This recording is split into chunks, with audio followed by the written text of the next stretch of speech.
제 16장.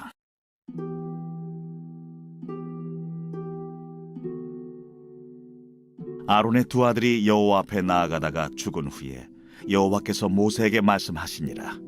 여호와께서 모세에게 이르시되, 내 형 아론에게 이르라. 성소의 휘장 안 법궤 위 속죄소 앞에 아무 때나 들어오지 말라. 그리하여 죽지 않도록 하라. 이는 내가 구름 가운데서 속죄소 위에 나타남이니라.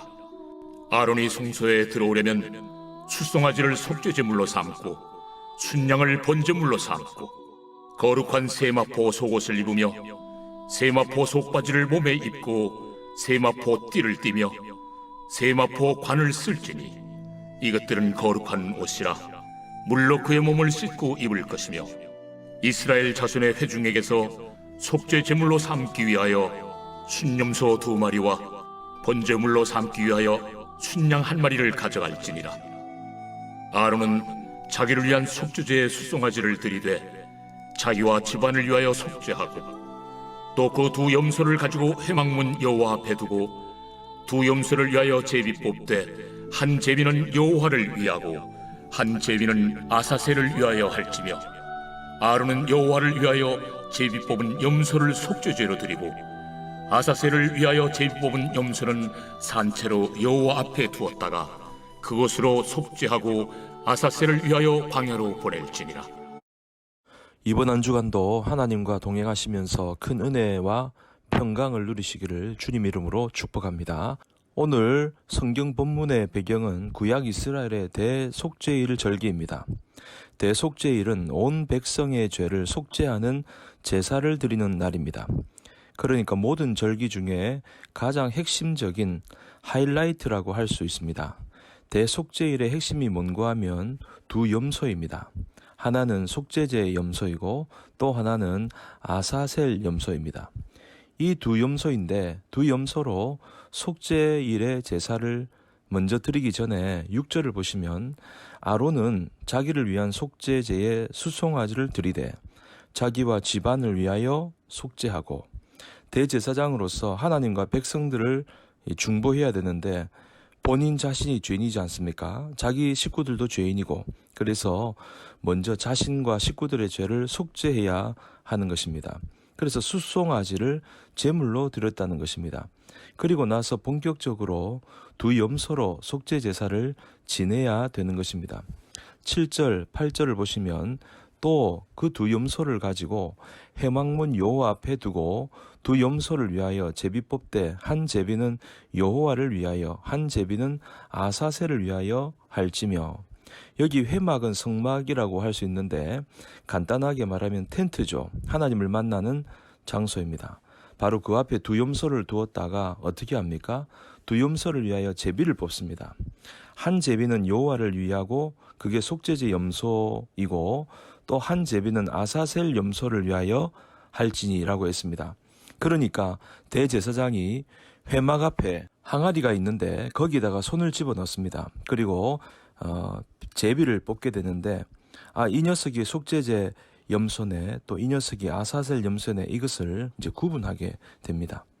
그리고 그 머리 위에다가 제비를 놓는 것입니다. 그렇게 해놓고 또 표시를 해놓는데 속죄제 염소는 목에다가 붉은 줄을 매서 표시를 해두고 아사셀 염소는 뿔에다가 붉은 줄을 매서 표시를 해둡니다. 이어서 9절에 보니까 속죄제 염소에 대한 구절이 나옵니다.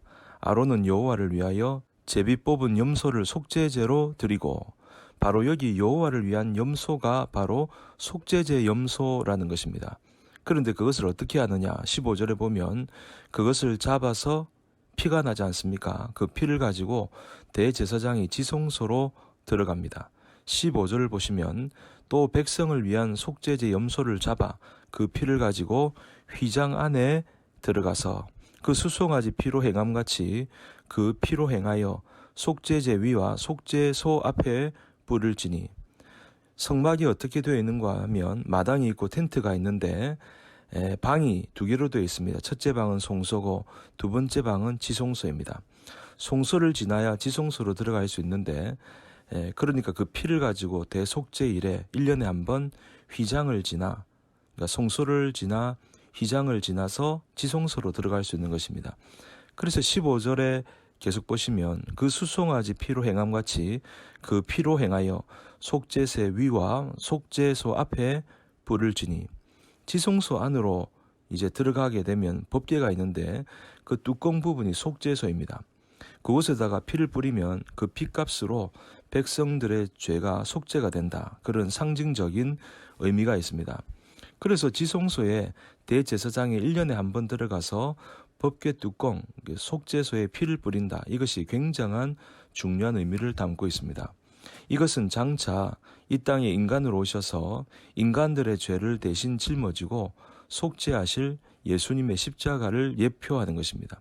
그러면 예수님은 속죄하실 때 그냥 하면 안 됩니까? 왜 피를 흘리게 하십니까? 그런 반문을 가질 수 있는데 히브리서 9장 22절에 그 이유가 있습니다. 피 흘림이 없은즉 사함이 없느니라. 피는 생명이지 않습니까? 피를 다 흘려서 쏟아버리면 죽음이고, 그러니까 피는 생명과 사망을 상징적으로 보여주는 것입니다. 그러니까 그 속죄제의 염소가 백성들의 죄와 또 그 대가인 죽음을 대신하는 것이다 라는 것을 알 수 있습니다. 예수님이 그렇게 하셨지요. 의로우신 하나님의 아들이지만 인간의 죄를 대신 짊어지고 십자가에 피 흘려 죽으셨습니다. 히브리서 9장 27절 28절에는 이렇게 말씀하고 있습니다. 한 번 죽는 것은 사람에게 정하신 것이요 그 후에는 심판이 있으리니, 이와 같이 그리스도도 많은 사람의 죄를 담당하시려고 단번에 들이신 바 되셨고, 구약은 예고편이기 때문에 속죄 제사를 1년에 한 번 계속했습니다. 이거는 예표, 예고편에 불과합니다. 그런데 실체이신 예수님이 오셔서 단 한 번에 끝내줬다는 것입니다. 이게 실체입니다. 그래서 인간들의 모든 죄를 짊어지고 속죄의 피를 흘려 죽으셨다는 것입니다. 그리고 또 하나 염소가 남았지 않습니까? 아사셀 염소.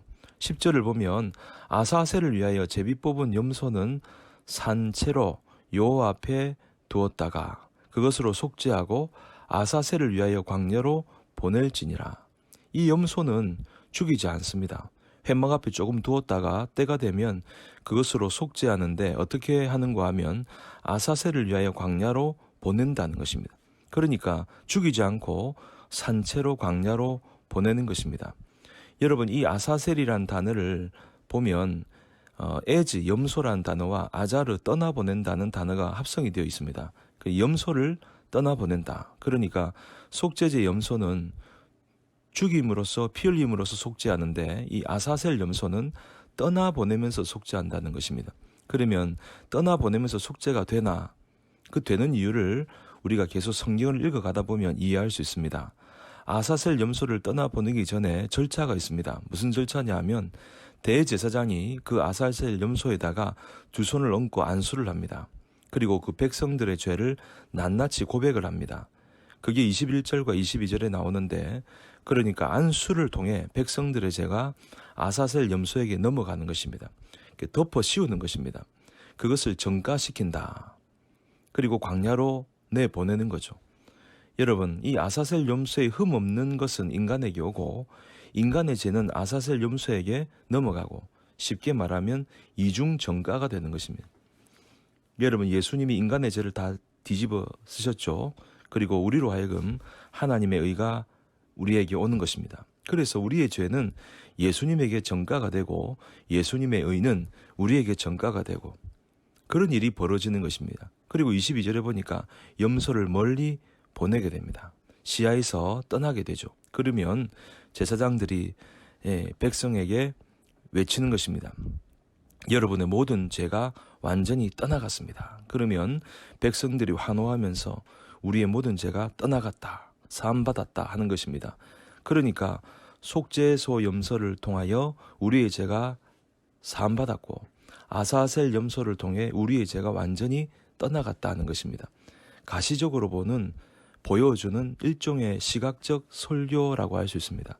그러니 이 아사셀 염소는 장차 우리의 죄를 위해서 십자가를 짊어지고 이제 멀리 떠나가신 예수님을 예표하는 것입니다. 이것을 세례 요한이 요한복음 1장 29절에 보니까 이튿날 요한이 예수께서 자기에게 나오심을 보고 이르되 보라 세상 죄를 지고 가는 하나님의 어린 양이로다. 여러분, 예수님이 우리의 죄를 짊어지시고 십자가로 가셨습니다. 피 흘리심으로 우리의 모든 죄를 사해 주셨습니다. 그래서 세상의 모든 죄를 짊어지고 떠나가신 어린 양 되신 예수님을 이 사순절 기간에 묵상하며 내 죄를 대신하여 죽으신 예수님의 은혜를 생각하는 그런 시간이 되시기를 주님의 이름으로 축복합니다.